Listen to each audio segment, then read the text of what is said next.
What's up, guys and gals? So, who is to blame for the obesity epidemic in America? And why is it so hard to refrain from overeating? The reason why I wanted to do this video is I think a few weeks ago, randomly on my YouTube feed, there was a question and it was a survey, and basically asked that question: who is responsible for the obesity epidemic? And there is I forgot all of the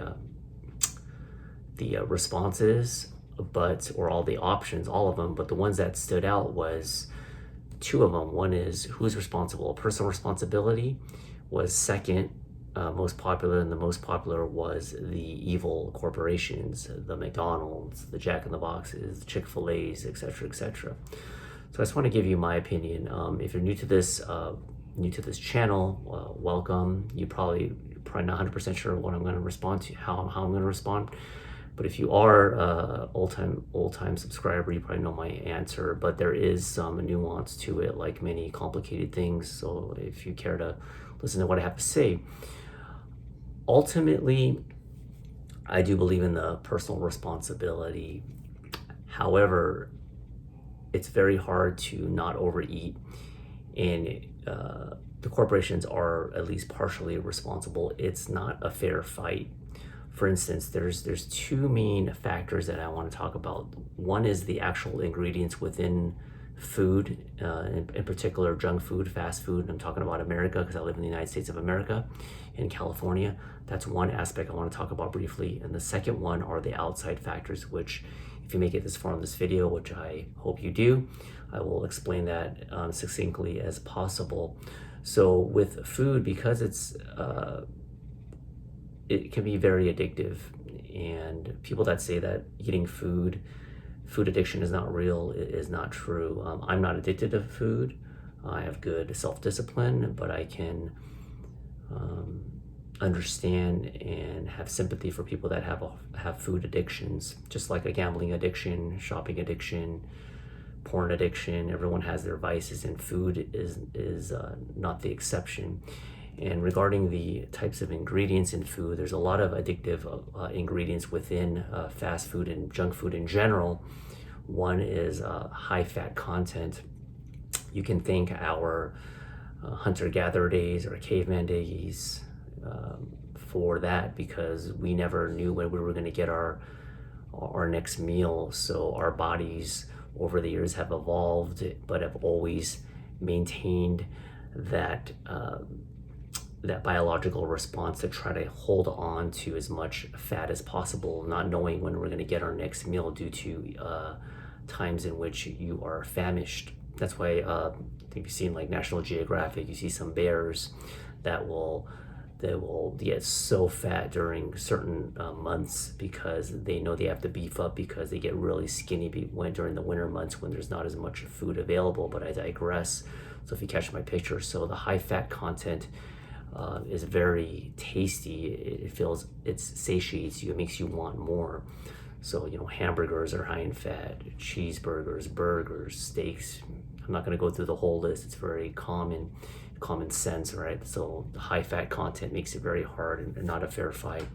Another ingredient that makes it not a fair fight it makes it hard to resist temptation is salt. I took a history class, man, I forgot what it was called, but back in the days, salt was a very valuable ingredient that a lot of people used to trade way back in the heyday, because back in the day they didn't have refrigerators, they didn't have freezers. So when you had meat and they hunted for their food, the food, let's say a piece of beef, would often spoil very easily. And to mask it sounds kind of gross, but that's what they had to do back in the day. In order to mask the smell of the meat being spoiled, they would get salt, and they would salt the shit out of it.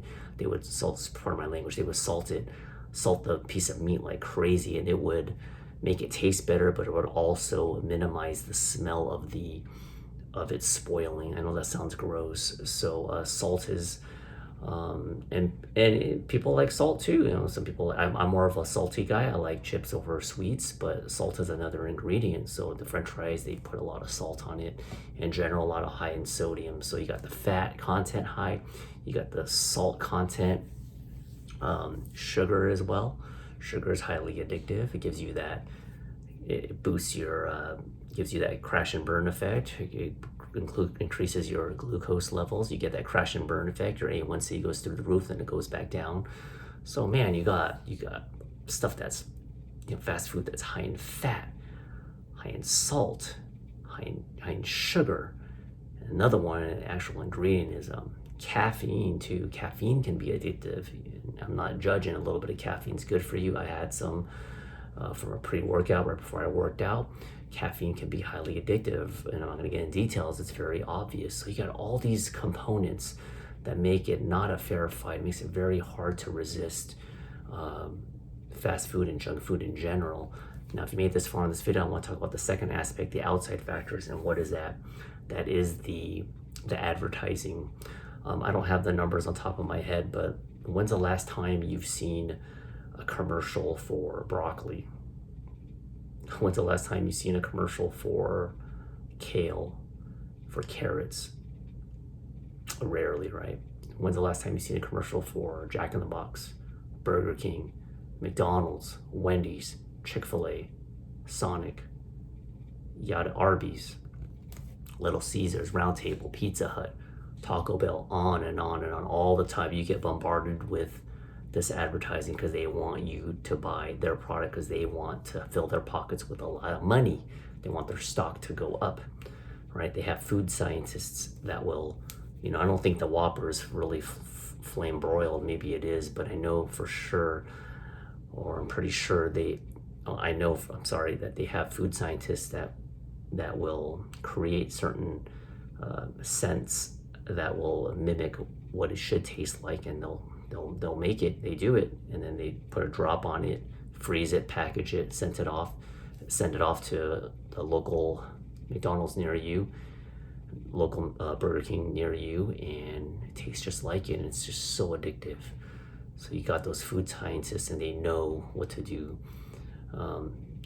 They have focus groups, right? I've never been part of one. I got called a couple times, but I didn't qualify. And they want to test out what tastes good, what doesn't. So they have this. And the other thing, along with the advertising, is, I think I'm blanking out, sorry. My apologies, I'm not going to redo this video. But yeah, sorry, they have a lot of the advertising in general. And you just get them. Oh, there it is. The other thing is that when you go down the grocery aisle, they say to stick to the outer aisles, because those are the main parts of the grocery store typically that have the fruits and vegetables, and to avoid, the majority of grocery stores, like 90% of them, it's all junk food. I'm not here to judge, but it's true. And even if you listen to me and you get so disciplined and you go shopping, you stay in the outer aisles, you're not safe still, right? You get to the register, you're like, okay, I did it. I listened to sanitary, I did. And right when you're about to check out or you're waiting in line, right, what happens? There's candy bars lined up right there, right? Gum, candy bars, Reese's. They still want to get you. Just the other week, couple weeks ago, I had to go to the Home Depot. The Home Depot, people. I'm there to just pick some stuff up, all right? Screwdrivers, a drill, whatever, right? Doing a home project. It's Home Depot, damn it. And what do they have at the Home Depot at the self-check? They got candy there. You believe that? At a Home Depot, you're not even safe at a Home Depot, man. Isn't that crazy? Candy bars, soda, Coke, 7-Up, all that. So it's not a fair fight, so I feel for you. So made it this far in this video, it sucks, man. I feel for you. So how do you fight it? I don't want to make this video 20 minutes, but it does come down to self-discipline at the very least. Maybe I'll save it for another video. I don't want to make this video too long already. But you have to have the discipline. You have to move around more and eat less. I know that sounds so, I wish I could give you a better, a magic solution, a magic pill. There's Ozempic. I'm thinking about doing a video on that later.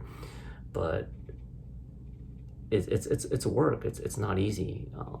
And the ones that people that follow my channel, I would like to think that I set a decent example, but it's not easy for me either. It's not, I just try to eat sensible, and I try to not deprive myself too much. I do a little bit more flexible dieting, and it's been working for me. You got to find out what works for you, and something that you can sustain for an eternity, for the long game. I'll leave it at that. So I definitely feel for you. I think ultimately it does still come down to personal responsibility. That's just the way that's the way I'm programmed. But I do understand that they are setting you up for failure. So next time you're thinking about getting fast food, or you're already there, just be a little bit more conscientious of your choices. Maybe just cut it down a little bit. Drink a lot more water, and water's free. Now you could get all into the idea with tap water versus whatever, but if you're in a financial crunch, drink water. Water's free. Often they have like filtered water at gyms and stuff. You can fill that up if you're on a budget. So that's it. Thanks for watching. I hope you got something out of it, and keep fighting, and I'll talk to you later. Bye.